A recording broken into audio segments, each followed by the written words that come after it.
യുവതി കുറ്റം ചെയ്തിട്ട് അന്യ സംസ്ഥാനങ്ങളിലേക്ക് പോകുന്നു, അല്ലെങ്കിൽ വിദേശ രാജ്യത്തേക്ക് പോകുന്നു.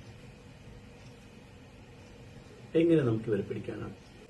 ആ കൈമാറുന്ന രീതിക്കുള്ള എന്തെല്ലാമാണ് അതിന്റെ ബാക്ക്ഗ്രൗണ്ട്, എന്തെല്ലാം ഉണ്ടെങ്കിൽ മാത്രമേ കുറ്റവാളികളെ കൈമാറുള്ളൂ. അതായത് ബേസിക്കായിട്ട് ഞാൻ അഡ്വക്കേറ്റ് സന്തോഷ് കുമാർ ഇന്ന് ഡിസ്കസ് ചെയ്യുന്ന ടോപ്പിക് എന്ന് പറയുന്നത് എക്സ്ട്രാഡിഷൻ. അതായത് കുറ്റവാളികളെ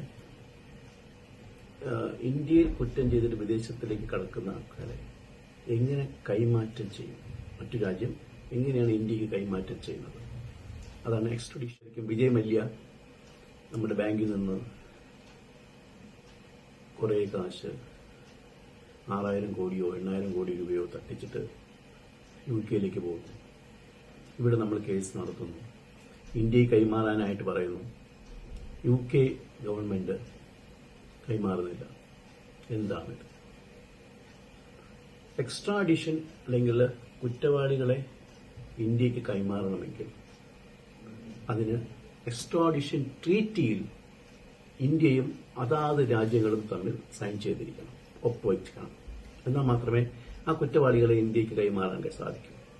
ആ കൈമാറുന്ന രീതിക്കുള്ള എന്തെല്ലാമാണ് അതിന്റെ ബാക്ക്ഗ്രൗണ്ട്.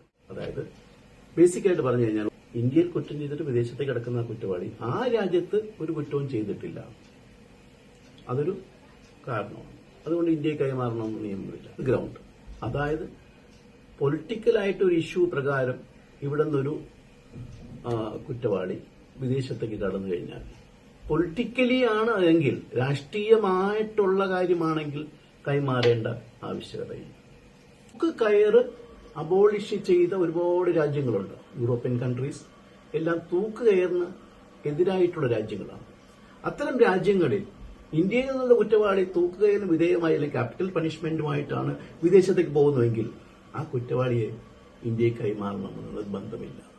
ഗ്രൗണ്ട്, മാനുഷികമായ പരിഗണന.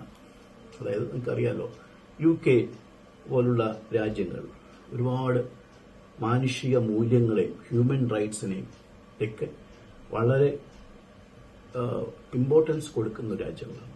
അവർ പറയുന്നു ഇന്ത്യയിലെ ജയിലുകൾ സുരക്ഷിതമല്ല, അല്ലെങ്കിൽ ഇന്ത്യയുടെ ജയിലുകൾ വൃത്തിഹീനമാണ്, വൃത്തിഹീനമായ സാഹചര്യങ്ങളിലാണ് അവിടെ വസിക്കുന്നത്, അതുകൊണ്ട് കൈമാറാൻ കഴിയില്ല. ഇതിനറിയാം, കഴിഞ്ഞ കുറേ വർഷത്തിന് ശേഷം ഇന്ത്യക്ക് കൈമാറിയിട്ടുള്ള കുറ്റവാളികളുടെ എണ്ണം എന്ന് പറയുന്നത് വെറും 30 30 പേര് മാത്രമേ ഇന്ത്യ കൈമാറിയിട്ടുള്ളൂ.